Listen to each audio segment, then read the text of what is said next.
김남국의 국, 박수영의 수, 국수대담 시간. 자, 먼저 김남국 민주당 의원 전화로 연결되어 있습니다. 안녕하십니까? 네, 안녕하세요. 안산 단원을 김남국입니다. 네, 반갑습니다. 박수영 국민의힘 의원님, 안녕하십니까?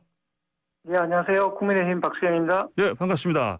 자, 먼저 어제 그 대통령 취임 4주년 특별 연설했는데 좀 총평 좀 먼저 해주십시오. 먼저 김남국 의원님. 네, 어제 기자회견은 차분한 분위기에서 좀 진행이 되었던 것 같습니다. 뭐 부동산, 경제, 정치, 외교, 코로나19와 관련된 백신에 관한 문제까지 대통령의 생각, 솔직한 생각을 좀 들을 수 있었던 자리였던 것 같고요.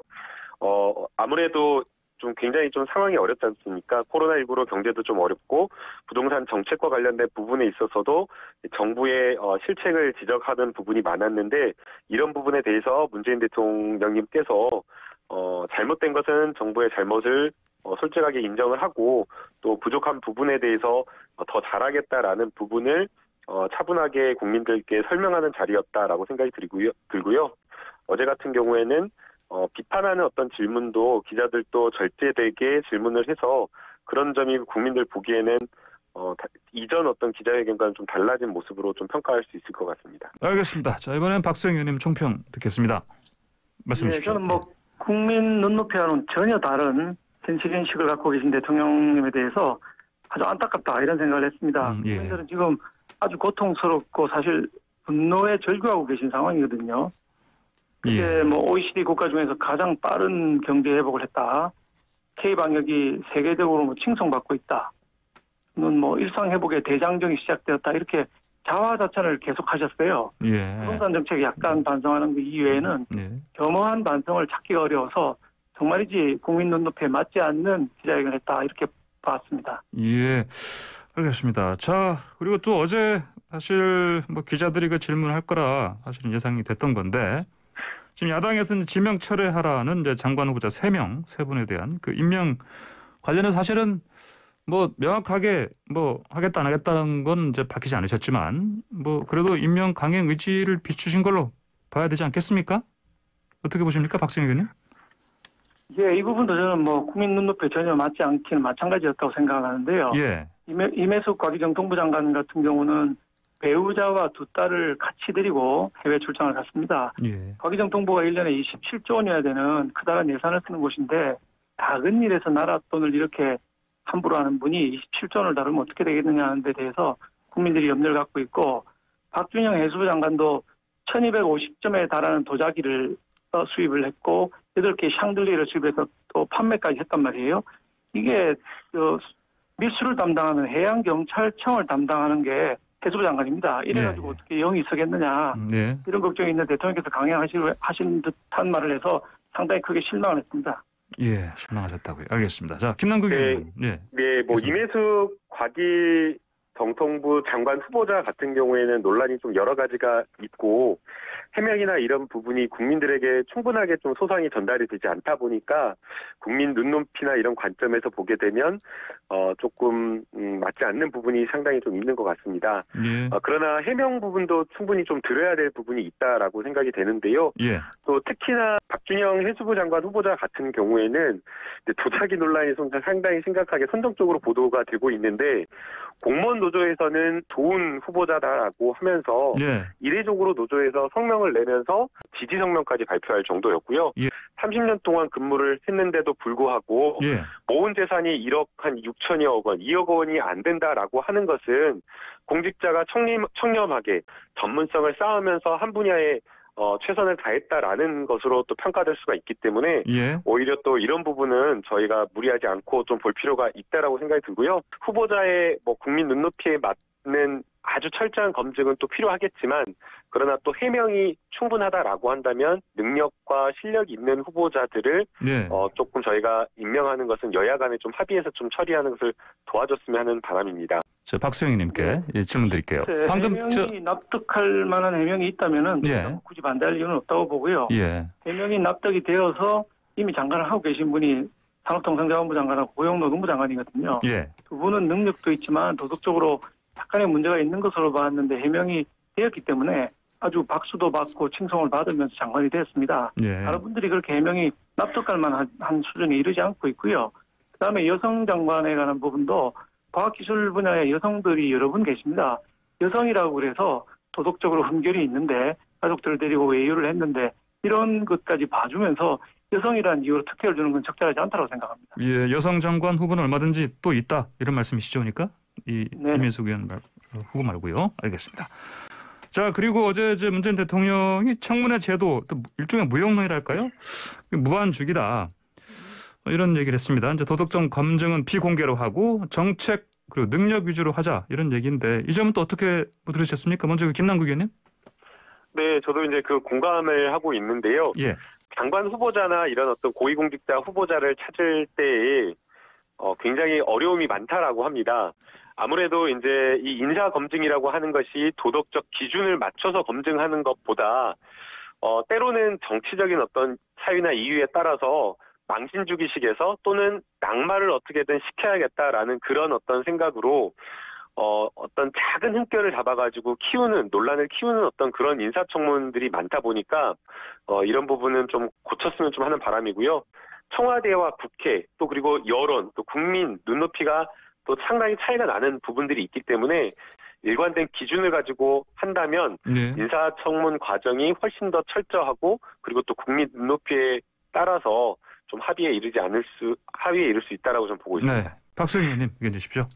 예, 인사청문회가 지금 하루아침에 시작된 것이 아닙니다. 노무현 대통령 때 시작되어서 그런대로 문제가 있지만 조금씩 개선하면서 굴러왔는데 문재인 정권 들어와서 완전히 무력화됐거든요. 누가 무력화시켰는지 봐야 됩니다. 노무현 대통령은 단 7건만 야당이 반대하는 인사를 임명을 했고요.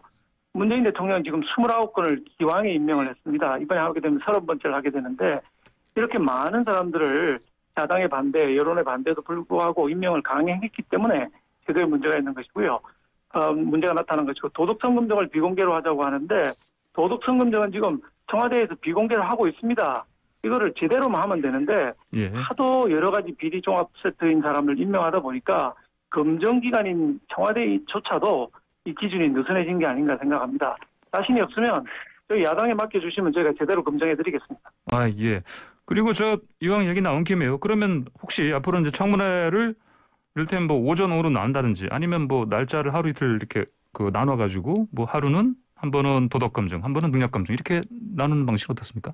네. 이제 도덕적 검증이나 이런 부분에 있어서도 국민께 공개해야 될 영역이 있고, 예. 그렇지 않을 영역이 또 있다고 생각이 됩니다. 예컨대 후보자 개인에 대한 도덕 검증은 국민들에게 공개해서 낱낱이 밝히는 게 필요하다라고 저는 생각이 들고요. 예. 그러나 사생활과 관련된 부분 또는 가족과 관련된 부분까지도 막 드러내놓고 공격 대상이 된다라고 하는 것은 예. 조금 후보자들이 버티기가 좀 힘들어하는 것 같습니다. 아, 예. 박수영님은 어떤 의견이십니까? 예, 저는 청와대에서 사실 인사 업무를 담당을 해봤었습니다. 예. 이거 청와대에서 제대로 하기만 하면 됩니다. 언론이 알고 야당이 알 수 있는데 예. 청와대가 모른다는 게 말이 안 되는 겁니다. 기준 자체가 느슨해지고 정신이 틀어지니까 이런 엉터리 검증을 하고 있는 것이지 제대로 마음먹고 하면 걸러낼 수 있는 거 다 걸러낼 수 있다고 생각합니다. 예, 알겠습니다. 자, 그리고 어제 문재인 대통령께서 정말 죽비를 맞고 정신이 번쩍 들 만한 그런 시판을 받았다 이런 얘기를 했습니다. 아무래도 부동산 정책 관련해서 부동산 투기 관련해서 얘기하신 것 같은데, 자, 그리고 그러면서 앞으로 이제 부동산 정책이 이제 투기 차단으로 계속 방점을 두는 방식으로 기조 변화 계속 가져가겠다, 변화 없다. 이렇게 해석할 수밖에 없지 않겠습니까? 어떻게 아니요, 보십니까? 그거는 네. 잘못 해석을 하신 거고요. 아, 그래요? 예. 문재인 대통령께서 부동산 정책 기조가 변함이 없다라고 강조를 하신 거는 예. 투기 차단하는 것과 그리고 실수요자를 보호하는 문제 예. 그리고 공급 확대와 관련된 부분에 있어서 예. 부동산 정책 기조가 계속 이어져야 된다라는 것이고요. 세 가지 포인트요. 투기 차단, 그리고 실수요자, 세 가지 포인트는 되는 것이고 그 예. 외에 여러 잘못된 어떤 부동산 정책이라든가 이런 부분이 있다라고 한다면 예. 여야 간에 재검토할 부분은 재검토하고 보완해야 될 부분은 보완하겠다라고 말씀을 하셨기 때문에 뭐 막 반성도 없다라는 식으로 하는 것 자체가 언론이 좀 제대로 보도하지 않고 일부러 정부의 부동산 정책을 좀 흠집내려고 하는 것 아닌가 생각이 들어서 오히려 이런 것은 좀 지양해야 된다라고 생각이 들고요. 아마 대통령님께서는 신중하게 이러한 부분에 있어서 여야 간에 협의해서 정책을 발표하겠다라는 입장을 분명히 한 것으로 보입니다. 네, 알겠습니다. 박수영 의원님 어떻게 보셨습니까? 예, 김남국 의원님은 꿈보다 해몽인 것 같습니다. 그 내용을 어제 발표를 정확하게 봤으면은 그렇게 뜻을 가지고 얘기하신 게 아니라 지금 기조를 유지하겠다, 투기 차단에 목표를 두겠다, 이런 공급보다는 수요 억제에 두겠다는 기존 정책을 했습니다. 그 말씀하신 거는 지금까지 25번 실패한 정책이거든요. 그 정책을 그대로 가져가겠다고 하는데 이런 인식으로는 부동산 문제 해결이 안 됩니다. 시장 원리로 풀어야 되고 마치 뭐 벌금 부과하듯이 세금 폭탄해가지고 이 해결될 문제도 아니고요. LH 투기 사건 이거 문제 일어났지만 이것도 사실은 공공이 정보를 독점해서 혼자 공급하겠다고 한 데서 나온 겁니다. 시장으로 풀고 민간으로 풀고 공급으로 풀어야지 25번 실패한 정책을 계속하겠다는 입장이 정말 한심하고 안타깝게 짝이 없습니다. 네, 부동산 정책을 실패해서 진짜 정부 여당의 의원으로서 할 말이 없는데요. 그러나 이제 분명히 좀 잘못 말씀하신 것은 좀 고칠 필요가 있다고 생각이 되고요. 그래서 지금 여당에서 실소유자가 한 채 보유하고 있는 데에 대한 부담이라든가 이런 것들은 완화하는 것을 좀 고민하고 있는 상황입니다. 또 이제 박수영 의원님께서도 계속해서 이제 공급을 강조하셨는데 공급 강조와 관련된 부분도 아주 뼈아프게 생각을 하고 있습니다. 그래서 이러한 부분도 노영욱 후보자가 인사청문 과정에서 적극적으로 공급과 관련된 부분, 특히나 도심의 공급을 늘리겠다라고 하는 부분을 강조해서 말했기 때문에 대통령 뜻도 같은 의미라고 이해해 주시면 될 것 같습니다. 예. 박수영 의원님 지금 방금 김남국 의원 말씀하신 것처럼 보완 또는 일종의 또 대출 규제 완화 같은 거 이 부분도 앞으로 될 가능성을 지금 언급하신 것 같은데 이런 가능성은 좀 높지 않겠습니까? 지금 대출 규제는 당연히 완화돼야 되고요. 예. 대출을 처음에 LTV로 규제할 때 이미 대출을 감안해서 주택 구입한 분들이 있거든요. 근데 이걸 DSR로 규제 방식을 바꾸면서 지금 엄청난 혼란을 부동산 시장에 초래하고 있기 때문에 주택 구입한 분들한테 소급 적용하지 않는 건 당연한 일이라고 생각하고요. 그다음에 정부에서 감안하고 있는 게 재산세를 6억에서 9억 사이에 일부 감면해 주겠다고 하는 정도의 작은 움직임입니다. 이런 움직임으로는 부동산 문제를 풀 수가 없다는 게 제 말씀이고요. 이 여권에서도 여당에서도 여러 가지 얘기들이 나오고 있는데 조금 급격하게 제도를 바꾸자, 완전히 틀을 바꾸자 이런 주장하신 분들이 또 비난을 받아서 속 들어가 버리는 이런 흐름에 있기 때문에 야당의 주장에 불구하고 여당이 우왕좌왕하고 있는 이런 상황이라고 보고 있습니다. 오히려 저는 야당이 우왕좌왕하고 있다라고 생각이 드는데요. 오세훈 시장 같은 경우만 보더라도 당선된 이후에 서울의 어떤 부동산 가격 상승률이 더 올라가다 보니까 실제로 규제 풀겠다라고 이야기를 했지만 풀지 않았습니다. 이러한 규제를 무조건 풀어주는 것이 마치 부동산 정책의 정답인 것처럼 야당이 이렇게 부동산 정책에 혼선을 주는 건 절대 있어서는 안 된다라고 생각이 들고요. 지금 정부의 정책 기조는 공급을 확대해서 시장 부동산 정책 실수요자를 보호하겠다라고 하는 정책 기조 분명하고요. 이 정책 기조를 유지하면서 여러 가지 필요한 어떤 제도를 보완하는 게 중요하기 때문에 무조건 대출 다 풀어라, LTV 풀어라, DTI 풀어라라고 이렇게 야당에서 주장하는 것은 그러한 비합리적인 주장을 해서는 좀 안 된다라고 봅니다. 4년 동안 부동산 가격을 폭등시킨 사람 정권에서 그런 얘기를 할 자격이 없습니다. 지금 경실련 조사에 의하면은 강남 집값은 82%가 올랐고요. 서울 집값은 46%가 오른 걸로 나와 있습니다. 이렇게 집값을 급등하게 만들어 놓고 다 올려놓고 이제 와서 급등을 막겠다 이렇게 얘기하는 게 어느 국민이 납득하고 이해할 수 있겠습니까? 부동산 정책 실패는 대통령께서 인정하신 거고 인정하면 정책에 커다란 변화를 가져와야지 이렇게 찔끔찔끔 조금 허가해줘야지 될 일이 아니라고 생각합니다.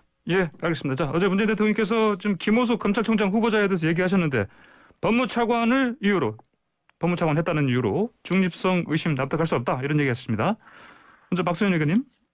예, 그건 이슈를 전환하는 거죠. 우리가 이제 법무차관 했다는 이유로 그 자리에 했다는 이유로 반대한 적이 없고요. 법무차관을 비롯한 자리에 있으면서 무슨 일을 했느냐 이게 더 중요하거든요. 검찰개혁이라는 이유로 윤석열 몰아내기에 앞장섰던 건 틀림없는 사실이고요. 불법 출국 금지 사건 있지 않습니까? 그 사건에 지금 피의자로 되어 있거든요. 언제 피고인으로 전환될지 모르는 분입니다. 근데 자기 사건을 자기가 수사하겠다는 건가요? 바로 이런 이유 때문에 검찰총장 추천위원회에서도 4위로 꼴찌로 올라갔습니다. 청와대에서 인사는 보통 1순위에서 3순위 사이로 이루어지지 꼴찌로 올라간 4순위 하는 경우는 거의 없거든요. 이렇게 검찰총장을 정치적 중립성 없는 인물로 임명한다는 것은 정말로 문제가 많은 것입니다. 예, 김남국 의원께서는 그러면 김호수 총장 후보자 중립성 문제 없다고 보십니까?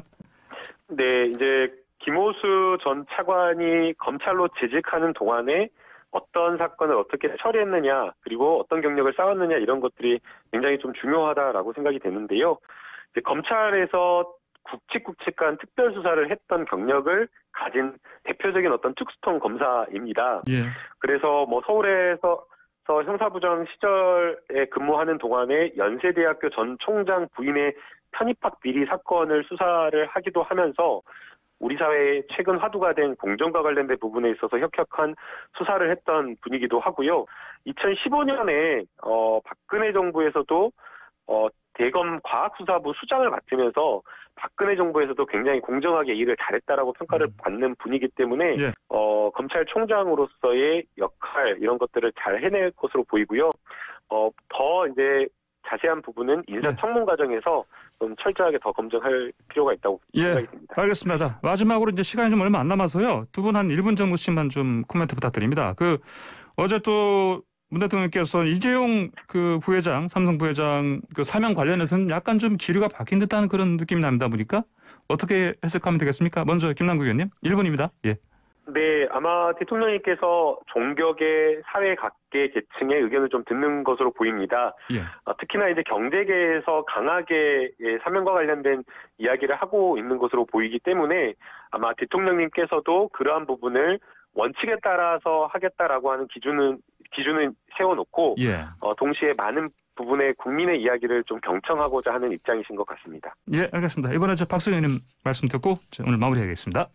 네, 사면권은 대통령의 고유 권한입니다. 이미 민주당 대선 후보인 이낙연 대표가 대통령이 건의를 한 것이기 때문에 예. 저희 당으로서는 뭐 구걸할 이유가 없다고 생각합니다. 대통령께서 검토하고 계실 거라고 보고 국민 통합이라든지 인도적 견지에서 잘 검토를 하실 거라고 보기 때문에 구걸하지 않겠습니다.